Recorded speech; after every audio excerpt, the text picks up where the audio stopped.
ಬಹುಶಃ ರಾಜ್ಯ ಬಿಜೆಪಿಯಲ್ಲಿನ ಬಂಡಾಯದ ಬಗ್ಗೆ, ಅಸಮಾಧಾನದ ಬಗ್ಗೆ ಮತ್ತು ಪರಸ್ಪರ ಒಳಜಗಳಗಳ ಬಗ್ಗೆ ದನಿಯನ್ನು ಎತ್ತವರು ಮಾಜಿ ಮುಖ್ಯಮಂತ್ರಿ, ಕೇಂದ್ರದ ಮಾಜಿ ಸಚಿವರು ಡಿ.ವಿ. ಸದಾನಂದ ಗೌಡರು. ಇದೆಲ್ಲ ಸರಿಯಾಗಬೇಕು, ಹೈಕಮಾಂಡ್ಗೆ ಪತ್ರ ಬರೀತಾನೆ, ನರೇಂದ್ರ ಮೋದಿ ಅವ್ರನ್ನ ಭೇಟಿ ಮಾಡಿದರು. ಇದೆಲ್ಲ ಆದ ಬಳಿಕ ಬಹುಶಃ ಇವತ್ತು ಯತ್ನಾಳ್ ಅವರಿಗೊಂದು ಉಚ್ಚಾಟನೆಯ ಶಿಕ್ಷೆ ಆಗಿದೆ. ಆ ಮೊದಲ ಬಾರಿ ದನಿ ಎತ್ತಂತ ಸದಾನಂದ ಗೌಡರೇ ನಮ್ಮ ಜೊತೆ ಇದ್ದಾರೆ. ನಾನು ಆರಂಭದಲ್ಲಿ ಹೇಳಿದಂತೆ ನೀವು ಪಾರ್ಟಿ ಶುದ್ಧೀಕರಣ ಆಗಬೇಕು ಅಂತ ಹೇಳಿದ್ರಿ. ಅನೇಕ ಬಣಗಳ ಮಧ್ಯೆ ತಟಸ್ಥ ಬಣ, ಆ ಬಣ, ಈ ಬಣ ಎನ್ನುವುದರ ಮಧ್ಯೆಯೂ ಕೂಡ ಸದಾನಂದ ಗೌಡರು ಬಹುಶಃ ಯಾವ ಬಣದಲ್ಲೂ ಕಾಣಿಸ್ಕೊಂಡಿರಲಿಲ್ಲ. ನೇರ ಇದ್ದಿದ್ದನ್ನು ಹೇಳಿದರು. ವಿಜಯೇಂದ್ರ ಅವರ ಕಾರ್ಯಶೈಲಿಯನ್ನು ಅನೇಕ ಬಾರಿ ಪ್ರಶ್ನೆ ಮಾಡಿದರು. ಯತ್ನಾಳ್ ಅವರು ಕೊಡ್ತಾ ಇರುವಂಥ ಹೇಳಿಕೆಗಳನ್ನು ಕೂಡ ಸಮರ್ಥನೆ ಮಾಡಿಕೊಳ್ಳಲಿಲ್ಲ. ಕೋರ್ ಕಮಿಟಿಯಲ್ಲಿ ರಾಧಾಮೋಹನ್ ಅಗರ್ವಾಲ್ಗೆ ಕೇಳಿದರು. ಇವತ್ತು ಅಂತಿಮವಾಗಿ ಉಚ್ಚಾಟನೆ ಹೇಳುವಂಥ ಒಂದು ಶಿಕ್ಷೆ, ಅದನ್ನು ಶಿಕ್ಷೆ ಅನ್ಬೋದಾ ಅಥವಾ ಕ್ರಮ ಅನ್ಬೋದು ಆಗಿದೆ. ಪಾರ್ಟಿಲೆಲ್ಲ ಸರಿಯಾಗ್ಬಿಡ್ತಾ ಈಗ? ನೋಡಿ, ಪಾರ್ಟಿ ಸರಿಯಾಗುವ ಪ್ರಶ್ನೆ ಅಲ್ಲ.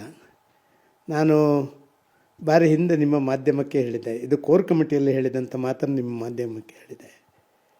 ಶಿಸ್ತಿನ ಬಗ್ಗೆ ಗಂಭೀರವಾದಂಥ ಚಿಂತನೆಯನ್ನು ಮಾಡಿದರೆ ದಕ್ಷಿಣ ಭಾರತ ಕೂಡ ಮುಂದೊಂದು ದಿನ ಹೇಗೆ ನಾವು ಇಡೀ ದೇಶ ಕಾಂಗ್ರೆಸ್ ಮುಕ್ತ ಭಾರತ ಆಗಬೇಕು ಅಂತ ಆಲೋಚನೆ ಮಾಡಿದೆವೋ, ಹಾಗೆ BJP ಮುಕ್ತ ದಕ್ಷಿಣ ಭಾರತ ಆಗಲಿಕ್ಕೂ ಸಾಕು ಅಂತ ಹೇಳುವಂಥ ಗಂಭೀರವಾದಂಥ ಎಚ್ಚರಿಕೆ ಗಂಟೆಯನ್ನು ನಾನು ನಮ್ಮ ಕೋರ್ ಕಮಿಟಿಯಲ್ಲಿ ನಾನು ಪ್ರಸ್ತಾಪ ಮಾಡಿದ್ದೆ.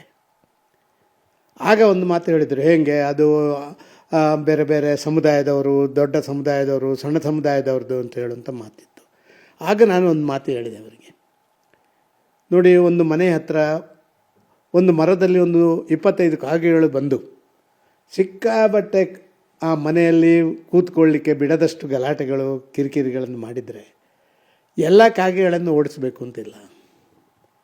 ಯಾವುದೋ ಒಂದು ಕಾಗೆ ಅದನ್ನು ನೀವು ಅದಕ್ಕೆ ಏನು ಮಾಡಬೇಕು ಅದನ್ನು ಮಾಡಿದರೆ, ಗುಂಡು ಹೊಡಿಯೋದು ಮತ್ತೊಂದು ಮಾಡೋದು ಮಾಡಿದರೆ ಆಟೋಮೆಟಿಕಲಿ ಬಾಕಿ ಕಾಗೆಗಳು ಆ ಭಾಗಕ್ಕೆ ಬರೋದೇ ಇಲ್ಲ. ಮತ್ತು ತಮ್ಮಷ್ಟಕ್ಕೆ ತಾವಿರ್ತವೆ, ತಮ್ಮ ಕೆಲಸ ಕಾರ್ಯಗಳನ್ನು ಮಾಡಿಕೊಂಡಿರ್ತವೆ. ಆದ ಕಾರಣ ಇದನ್ನು ಮಾಡಬೇಕು ಅಂತ ಹೇಳುವಂಥ ಮಾತನ್ನು ನಾನು ಹೇಳಿದ್ದೆ.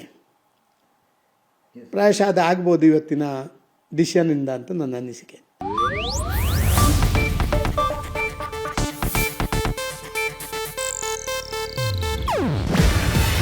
ಇದು ಏಷ್ಯಾನೆಟ್ ನ್ಯೂಸ್ ನೆಟ್ವರ್ಕ್ ಪ್ರಸ್ತುತಿ.